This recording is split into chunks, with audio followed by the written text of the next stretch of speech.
नमस्कार दोस्तों। तो आज हम बात करने वाले हैं स्वामी विवेकानंद जी के बारे में। स्वामी विवेकानंद जो 700 पेज की किताब को मात्र 1 घंटे में पढ़ लेते थे और आज के टाइम में करोड़ों लोगों की इंस्पिरेशन है डॉक्टर एपीजे अब्दुल कलाम। लेकिन आपको पता है कि एपीजे अब्दुल कलाम के इंस्पिरेशन कौन थे? एपीजे अब्दुल कलाम के इंस्पिरेशन थे स्वामी विवेकानंद। और अब्दुल कलाम ही नहीं, लाल बहादुर शास्त्री, सुभाष चंद्र बोस और करोड़ों लोगों के इंस्पिरेशन थे, प्रेरणा स्रोत थे स्वामी विवेकानंद। तो आज के इस वीडियो में हम स्वामी विवेकानंद के जीवन को समझने की कोशिश करेंगे। तो चलिए शुरू करते हैं। स्वामी विवेकानंद का जन्म 12 जनवरी 1863 को कलकत्ता में हुआ था। इसीलिए 12 जनवरी को भारत में प्रतिवर्ष राष्ट्रीय युवा दिवस भी मनाया जाता है। इनके जन्म दिवस को नेशनल यूथ डे या राष्ट्रीय युवा दिवस के रूप में मनाया जाता है। और स्वामी जी जो थे, इनका बचपन में जो नाम था वो था नरेंद्र, और इन्हें नरेंद्र कहा जाता था। और इनके गुरु का नाम था रामकृष्ण परमहंस। रामकृष्ण परमहंस जी के लिए इन्होंने रामकृष्ण मिशन की भी स्थापना की थी। और बचपन में ही इन्होंने, छोटी उम्र में ही इन्होंने गृह त्याग कर लिया था। और एक बार जब ये अमेरिका जा रहे थे तो समुद्री जहाज से अमेरिका जा रहे थे और इनका फोकस लेवल इतना ज़्यादा था कि इन्होंने समुद्री मार्ग से जब ये जा रहे थे जहाज से, तो इन्होंने पायलट से कहा कि आपका अखबार पढ़ा है, आप अखबार पढ़ नहीं रहे हैं, तो क्या मैं अखबार पढ़ सकता हूँ? तो पायलट ने कहा कि ठीक है, आप अखबार पढ़ लीजिए, लेकिन मुझे अखबार बाद में वापस चाहिए, मुझे भी पढ़ना है। तो स्वामी जी ने कहा ठीक है। स्वामी जी ने अखबार लिया और वो पढ़ने लगे। 15 मिनट में उन्होंने अखबार पढ़ लिया। और फिर उनके साथ में उनका एक दोस्त भी था, तो उन्होंने कहा क्या मैं भी अखबार पढ़ सकता हूँ? तो उन्होंने कहा ठीक है, आप भी पढ़ लो। उन्होंने भी अखबार पढ़ा। और उन्होंने अखबार पढ़ा तो वहाँ पर जो समुद्री जहाज से जा रहे थे तो वहाँ पर हवा बहुत तेज चल रही थी और अचानक से तेज हवा आई और वो अखबार गिर के पानी में गिर गया, समुद्र में गिर गया। पायलट को फिर वो गुस्सा आया कि स्वामी तुमने मेरा अखबार गिरा दिया। उसने कहा कि मुझे अखबार पढ़ना था और मैंने तुम्हें कहा था, तुमने अखबार संभालने नहीं रखा, तुमने गिरा दिया। तो स्वामी जी ने कहा आप गुस्सा मत कीजिए। तो उन्होंने कहा गुस्सा क्यों नहीं कहूँ, आपने मेरा अखबार गिरा दिया। फिर स्वामी जी ने कहा कि आपके पास कॉपी पेन है? उन्होंने कहा है। तो मुझे ला के दीजिए। फिर उन्होंने कॉपी पेन ला के दिया। स्वामी जी ने वहाँ पर कुछ लिखना शुरू कर दिया। वहाँ पर कुछ लिखा और आधे घंटे के बाद में उन्होंने कॉपी पेन पर पूरा अखबार उतार दिया। और फिर जब अखबार लिखने के बाद में पायलट ने चेक किया तो चेक करने के बाद में ये पता चला कि वर्ड टू वर्ड उस अखबार में और स्वामी जी ने जो लिखा उसमें एक शब्द का भी फर्क नहीं था। ये थी उनकी फोटोग्राफिकल मेमोरी, यानी कि जो भी चीज देखते थे वो सब उनके माइंड में फिट होता था। जैसे वो कैप्चर कर लेते चीजों को, फोटोज कैप्चर कर लेते थे और सेम टू सेम उस चीज को वापस अपने दिमाग में सेम रखते थे। और फिर जब स्वामी जी एक बार ये एक लाइब्रेरी में गए थे और लाइब्रेरी में ये सुबह जाते एक किताब ले जाते उधार और शाम को वापस दे देते। सुबह एक बार किताब लेते और शाम को वापस देते और हमेशा ये ऐसे ही करते। तो एक बार एक लाइब्रेरियन ने उनसे पूछा कि स्वामी जी आपको अखबार किताब ये पढ़नी नहीं है तो आप ये ले जाते क्यों? सुबह ले जाते हो और शाम तक ये आप पढ़ नहीं पाते हो, तो आप ये क्यों ले जाते हो? तो स्वामी जी ने कहा कि नहीं, मैं ये सुबह ले जाता हूँ, शाम तक मैं इसको पढ़ लेता हूँ। तब उन्होंने कहा कि आप सुबह ले जाते हो और शाम तक कैसे पढ़ लेते हो? ठीक है, माना आपने पढ़ लिया, तो मैं आपने जो महीने भर में जो किताबें ले गए थे उससे मैं आपको कुछ सवाल पूछता। स्वामी जी ने कहा ठीक है, पूछ लीजिए। तो उन्होंने स्वामी जी से सवाल पूछे और स्वामी जी ने उस प्रश्नों के न केवल जवाब दिए बल्कि उन्होंने ये भी बता दिया कि आपने ये प्रश्न इस पेज के इस पैराग्राफ के इस लाइन से पूछा है, इसका उत्तर इस पेज में है, इस पैराग्राफ में इस लाइन से है। और वर्ड टू वर्ड वो उत्तर बता देते थे, एकदम सही का सही। और जो कि देख कर के वो लाइब्रेरियन हैरान हो गए। इतना ही नहीं, इनके बारे में एक और कहानी कहा जाती है कि ये एक बार एक जर्मनी में एक फिलोसोफर थे, अंग्रेजी फिलोसोफर के पास ये गए थे।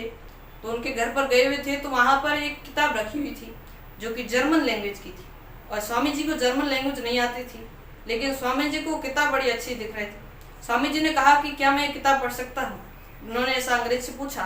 तो उन्होंने कहा ठीक है, आप पढ़ लीजिए, लेकिन ये जर्मन लैंग्वेज में लिखी हुई है और आपको जर्मन लैंग्वेज नहीं पढ़नी आती। स्वामी जी ने कहा आप मुझे किताब तो दीजिए। और फिर उन्होंने किताब दी और वो किताब 700 पेज की थी। स्वामी जी ने उस 700 पेज की किताब को मात्र 1 घंटे में पढ़ लिया। और फिर उस अंग्रेज ने पूछा कि क्या आपने किताब पढ़ ली है? उन्होंने कहा हाँ, मैंने एक किताब पढ़ ली और इस किताब में ऐसा कुछ खास नहीं था। उन्होंने कहा ये तो स्वामी जी बड़ा घमंड दिखा रहे हैं कि इन्होंने जर्मन लैंग्वेज आती भी नहीं और 1 घंटे में इन्होंने किताब कैसे पढ़ ली। उन्होंने फिर से सवाल पूछे और उन्होंने इसका भी आंसर वर्ड टू वर्ड दे दिया। और ये उनकी फोटोग्राफिकल मेमोरी थी, उनका फोकस लेवल इतना ज़्यादा था कि वो जो कुछ भी चीज़ देखते, जो उनके दिमाग में ये देखते थे, वो उनके दिमाग में फिट हो जाता था और ये कैप्चर कर लेते चीज़ों को और फिर उनके दिमाग में सेट हो जाती थी। ये सब कुछ उनके पीछे का जो राज था वो था मेडिटेशन। ये हमेशा ध्यान लगाया करते थे, पूरे दिन ये ध्यान लगाते, जिसके कारण इनका जो IQ था, इनका जो दिमाग था, वो सोचने की क्षमता बहुत ज़्यादा थी, इन्हें बहुत ज़्यादा जल्दी चीज़ें याद हो जाती थी। और स्वामी जी हमेशा ही अपने नॉर्मल कपड़ों में ही रहते थे, एक साधु की तरह कपड़े रहते थे। और ये जब विदेश में इस तरह रहते थे तो वहाँ पर सभी लोग सूट में या जींस में इस टाइप रहते थे, तो सभी लोग इन्हें देखा करते थे कि ये कैसा स्वामी है, हमेशा ऐसे ही फिरता रहता है। तो एक बार एक अंग्रेज ने उनसे पूछा कि स्वामी जी आप एक जेंटलमैन की तरह प्रॉपर क्लोथ्स क्यों नहीं पहनते, अच्छे कपड़े क्यों नहीं पहनते लाइक अ जेंटलमैन। तो स्वामी जी ने कहा कि आपके देश में आपका जो टेलर होता है, आपका जो दर्जी होता है, वो आपके कपड़े सिल कर देता है और वो पहन के आप कहते हो कि वो जेंटलमैन है और आपको वो जेंटलमैन बनाता है दर्जी। लेकिन हमारे देश में हमारा चरित्र, हमारा कैरेक्टर हमको जेंटलमैन बनाता है, हमको महान बनाता है। इसीलिए स्वामी जी हमेशा धोती कुर्ते में ही रहते थे और वो मानते हैं कि मेरा जो चरित्र है वो महान है, तो मुझे कैसे भी कपड़े पहने उससे कोई आपत्ति नहीं। और स्वामी जी को जब ये अमेरिका में शिकागो में विश्व धर्म सम्मेलन में भाग लेने के लिए गए थे, तो विश्व धर्म सम्मेलन में जब हिंदू विश्व धर्म संसद में जब गए तो वहाँ पर अलग अलग देशों से अलग अलग धर्म के लोग आए हुए थे और वो सभी धर्म संवाद के लिए आए थे, अपने अपने धर्म की बातें बताने, अपने अपने धर्म के लिए उसका सार समझाने के लिए आए हुए थे। तो भारत की ओर से सनातन धर्म का प्रतिनिधित्व करते हुए स्वामी विवेकानंद जी भी वहाँ पर उन्होंने भाग लिया और सबको कहा गया था कि आप सभी को सूट और पैंट में आना है, लेकिन स्वामी जी अपने उसी कपड़ों में आ गए और स्वामी जी को सबसे लास्ट में बारी दी गई बोलने की।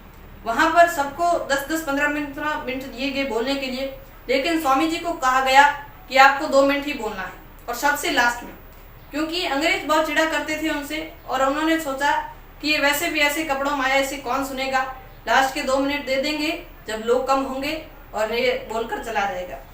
तो स्वामी जी की जब बारी आई लास्ट में तो मुझे मंच पर जाने को कहा गया और उन्हें कहा कि आपको 2 मिनट ही बोलना है, 2 मिनट से ज़्यादा बोले तो हम माइक बंद करवा देंगे पीछे से। स्वामी जी ने कहा ठीक है। स्वामी जी मंच पर गए और फिर उन्होंने जो स्पीच दी वो पूरी दुनिया भर में पॉपुलर हुई। उसी के कारण लोग स्वामी विवेकानंद जी को जानते हैं।